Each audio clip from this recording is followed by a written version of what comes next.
Welcome to Moral High Ground, where I talk about what's morally right. And today I have a small video where I have to talk about humanity's ways of thinking. I have to talk about what people will do in certain situations if they're given the opportunity to do whatever they feel. And I had to talk about the judgment of people's minds. Now, this video was sent to me by a friend of mine, and it's got the creator, on there talking, and simply, it's just disturbing in some ways. But let's get to the video.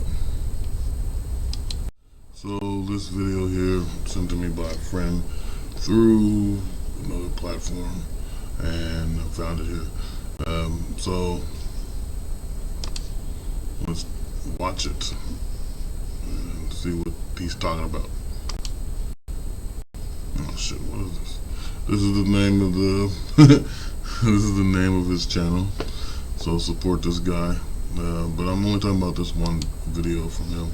I've seen some stuff of his, but I'm not really watching. Morbid Facts, Part 37. As part of a 1974 art performance, Marina Abramovich told visitors she wouldn't move for 6 hours no matter what they did to her. She placed 72 items on a table and invited people to use them on her however they pleased with no punishment. There were objects for pleasure, including a rose, perfume, and wine, as well as objects for pain, including scissors, a whip, and a loaded gun. Visitors were gentle to begin with, but gradually got more aggressive as they became comfortable with the idea that there would be no consequences. Within 3 hours, all of her clothes had been completely cut off, and some people even started slicing her skin. She was sexually assaulted various times and had rose thorns stuck in her abdomen.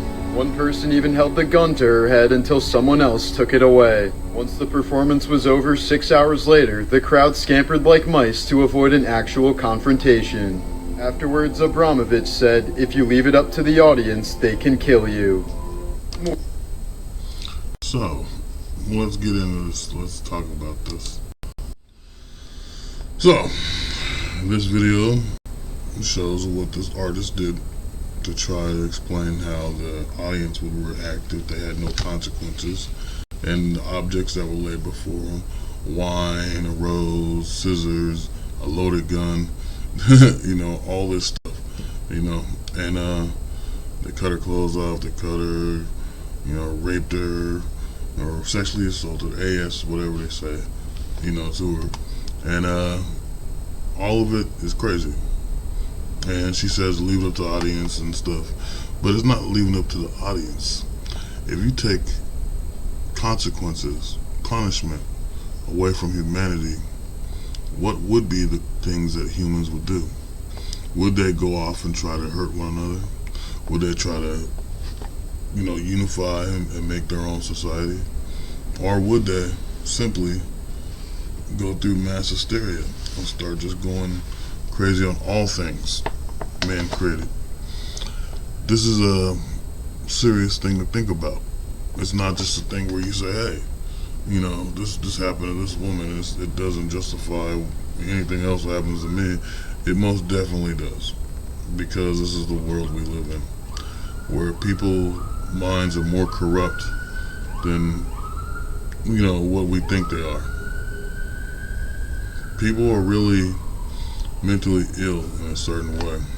Genetic strands being bred into other people's genetic strands, making mental illness, because some people were taken advantage of, some people were given the opportunities to find their perfect mate or have perfect society. A lot of those people are punished in society. A lot of people are, so they don't understand how to behave, and they restrain it constantly. People are restraining anger. People are restraining sexual frustration. People are restraining all kinds of things. But you say, hey, there's no consequences and no free, we got free will to do what you want. They're going to go crazy. And then the thing that gets me when you talk about free will to people, and then you talk about God, is that people will automatically blame God for the problems on earth. But you have free will, which means God gave you free will to make your own choices, to be your own person, to be able to decide if you want to believe in Him or not. But yet, people still want to blame God, but we're not in that part of the Bible where you have to count on God unless you actually call out to Him. So think of it like The Sims. In The Sims, and there was a Sims I played, I forget what it was called, Sims Busting Out, okay, and it had a free will mode in it, for a PlayStation version, and you put on free will and just let them do whatever. They just literally destroy themselves, and destroy the house, and things go to hell. Maybe there's one or two people that actually live right, but constantly they're yelling and screaming and things are going wrong. And so this is the same thing with Earth right now. Too much free will.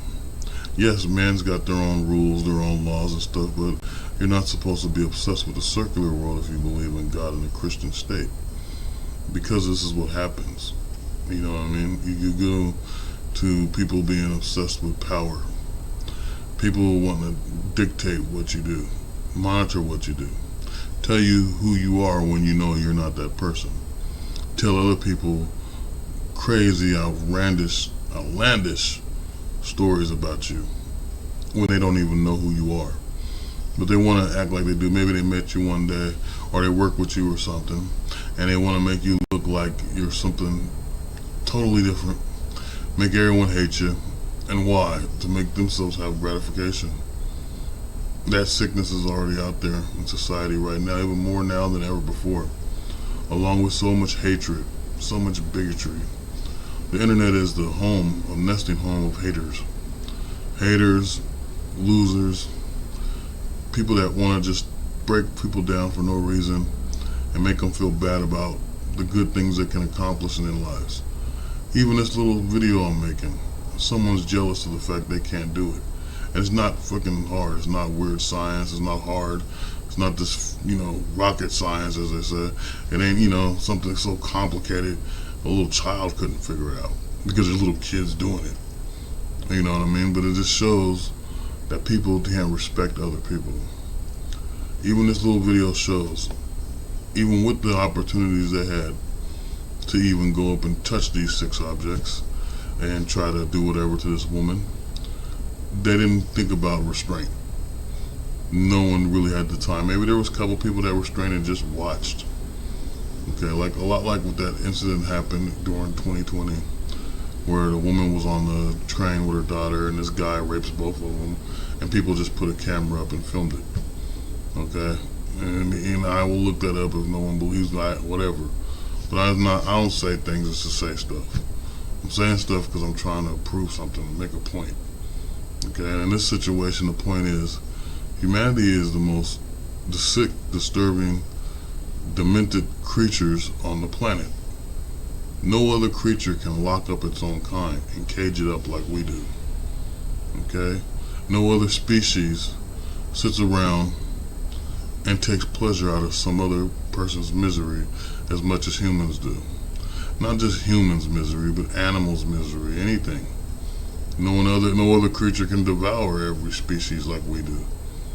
Yeah, you got sharks, you got crocodiles, all these things that lived in the predator world that can actually take us all as prey. Take damn near any creature as prey. But no, it has selective things they want to eat. Certain things that they're just genetically, physically able to eat, are attracted to by instinct. But our species is wicked by nature. And this is why I believe we need a divine power to come in and help and stop the things that happen.